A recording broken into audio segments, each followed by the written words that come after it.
සුබ දවසක් ඔයාලා හැමෝටම. මං අද ඔයාලත් එක්ක බෙදා ගන්න යන්නේ තනියම ගියපු නුවර ගමන ගැන. ඉතින් මගේ පුංචි වැඩ වගේකටත් එක්ක තමයි මං නුවර ගියේ අපේ ආදරණීය මිස් කෙනෙක්ගේ ගෙදරක. ඉතින් මං රත්නපුරෙන් පාන්දර පිටත් උනේ 7:00ට විතර 11:00 වගේ වෙනකොට නුවරට ගියා. ඉතින් මාව ගන්න මිසල් සෑරුයි ඇවිල්ලා ඉඳියා. ඉතින් මේ ගමන හස්බන්ඩ් එක්ක යන්න ඉඳියත් එයාට නිවාඩු ප්‍රශ්න නිසා මට තනියම එන්න වුණා. ඉතින් කලින් එයා ඇවිල්ලා තියෙනවා මෙහෙ. ඉතින් මං ගිහිල්ලා වොච් එකක් දාලා කෑම යමු කාලා පොඩ්ඩක් වටපිටාව බලන්න ආවා. මොකද මම මේ ෆස්ට් ටයිම් තමයි නුවර මේ මිස්ලගේ ගෙදර ආවේ. හරිම ලස්සන ලොකේෂන් එක තමයි මේ ගෙදර තියෙන්නේ. ඉතින් හරිම ලස්සනයි පිළිවෙලයි. මොකද මේ ඉන්නේ සෑරුයි මිසුයි නිසා හරිම ලස්සනට තියෙනවා. ඉතින් මෙන්න මෙතෙන්ට ආවට පස්සේ අර ඈතින් පේන්නේ හන්තාන කඳු වැටි. ඒ වගේම නෙල්ලිගල පන්සල, අම්බුලුවාව මේ වගේ ප්‍රසිද්ධ තැනුත් මෙතෙන්ට පේනවා. හරිම ලස්සනයි. මේ බලන්නකෝ යාළුවෙකුත් ඉන්නවා. ඉතින් මිස් කිව්වා රැයට තමයි ගොඩාක්ම ලස්සන ලයිට් දැම්මම මුළු නුවරම පේනවා කියලා. ඉතින් මම හන්සිටත් එක්ක ගොඩක් නිදාගත්තා. ඊට පස්සේ නැගිටලා වොච් එකක් දාලා කාලේ ඇවිල්ලා බැල්කනි එකට ආවා පොඩ්ඩක් වටපිටාව බලන්න. ඇත්තටම හරිම ලස්සනට පේනවා. මේගේ ඉස්සරහා එකෙල්ලේම කන්ද තමයි පේන්නේ. නෙල්ලිගල පන්සල දිව්‍ය ලෝකයක් වගේ තමයි පෙනුනේ. මාරම ලස්සනයි. ඒ වගේම මුළු නුවර ටවුන් එකම පේනවා. හරිම ලස්සනට. ඉතින් හිත නිවන හරිම ලස්සන තැන. මට නම් මාරම විදියට හිත ඔළුව මාර විදියට රිලැක්ස් වුණා. ඊට පහුවෙන්ද අපි ඉතින්ගේ දන්නා මාලිගාව වනින් යන්නේ. ඉතින් මම ලෑස්ති වෙලා අපේ මිස් ලෑස්ති වෙනකන් කියලා එයා හිටවපු මල් පැල බල ඉඳියා. ඇත්තටම හරිම ලස්සනට මේ ගෙදර පිළිවෙලට හැමදේම තියෙනවා. ඉතින් මගේ නම් හිත ඇදිලා ගිය ලස්සනම ගෙදරක්. ඉතින් මිස් කිව්වා මේ අවුව සැරවෙන්න කලින් අපි ඉක්මනටම දන්නා මාලිගාවට යමු කියලා. ඉතින් අපි මිස් ලෑස්තිලා ආවට පස්සේ අපි දෙන්න යන්න පිටත් වුණා. ඉතින් මට මාරම ආසාවක් තිබ්බ දන්දා මාලිගාවට යන්න. මොකද අම්මත් එක්ක චූටි කාලේ ආවට පස්සේ මම ඔය යන දෙවනි වතාව. ඉතින් මට මාරම සතුටක් ආවේ. මොකද මගේ බලාපොරොත්තු ඉෂ්ට වුණ එකට.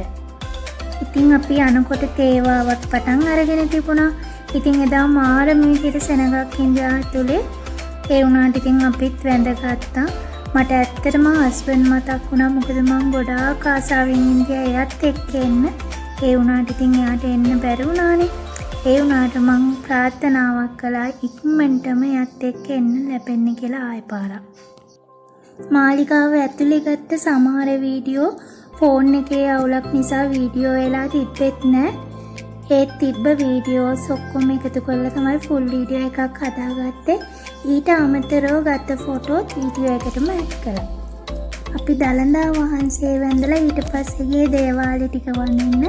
ඉතින් දේවාලේ ටික වඳිනකොටත් සමහර තැන්වල ගිහිල්ලා වීඩියෝ ගත්තා. ඒ වීඩියෝ තිබුණා ෆෝන් එකේ සේව් වෙලා නැතුව හරි මොකක් හරි ප්‍රශ්නයක්. ඉතින් හරි දුකයි. කොහොම හරි අපි ඊට පස්සේ මාලිගාව ඇතුළේ ඔක්කොම වැඳලා එහෙමම අපි වැව පැත්තට ආවා.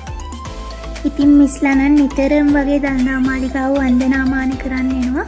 මොකද එයාලට විනාඩි 5ක් වගේ දුර තමයි තියෙන්නේ ගෙදර ඉඳන් මාලිගාවට එන්න. මාලිගාව ඇතුලේ ගත්ත ෆොටෝ ටිකකුත් මම මේ වීඩියෝ එකටම ඇඩ් කළා. ඊට පස්සේ ඉතින් ආසම තැනකට ගියා. ඒ තමයි වැවරවුම. ඉතින් ගොඩාක් අය යන්න ආසයිනේ. ඉතින් හරිම නිස්සලංක බවක් තමයි තියෙන්නේ. හරිම ලස්සනයි. හංසයෝ ගොඩ ඉන්නවා මේ හරියේ. ඉතින් හිතට මාරම සැනසීමක් කියන තැනක් තමයි වැවරවුම කියන්නේ. ඊට පස්සේ අපි දෙන්න පොඩ්ඩක් ඒ හරිය ඉඳගෙන ඉඳියා. ඊට පස්සේ මං ගියා මාළුන්ට කෑම දාන්න ආසයි කියලා. එනමුන මිස් කිව්වා අපි යන ගම එයාලට කෑම ටිකක් අරන් ගින් දාමු කියලා. ඉතින් ඒ හරිය ගොඩාක් අය පොරියෙම විලඳේම විකුණනවා. ඉතින් අපිත් ඒවා ටිකකුත් අරගෙන හිමීට ගියා එයාලට ඒවා ටිකක් කන්න දාන්න. ඇත්තටම මේ හරිය ඉඳගෙන ඉන්නකොට වෙලාව යනවා දැනෙන්නේ නැහැ. මාඩම හිතට සැනසීමක් තියෙන්නේ. දවසම වුණත් මට නම් ඉඳගෙන ඉන්න පුළුවන් කියලා හිතෙනවා. ඉතින් ඒ වුණාට අපි ගෙදර යන්නත් ඕනේ. කොහොම හරි අපි මාළුන්ට විලඳ අරගෙන දැම්මා. ඇත්තටම එයාලා හරියම ආසාවෙන් කනවා. සෑහෙන ගොඩක් මාළු ඉන්නවා මේ හරියේ. ඉතින් අපේ මිස් තමයි මට ගොඩාක් වීඩියෝ ක්ලිප්ස් අරන් දුන්නේ. ඉතින් thank you මිස්. ඔයා හින්දා තමයි ඇත්තටම මම දල්දා වහන්සේ වැඳගත්තේ. මං යන්න ආසයි කියපු තැන් වලට මිස් මාව එක් කරගෙන ගියා තා.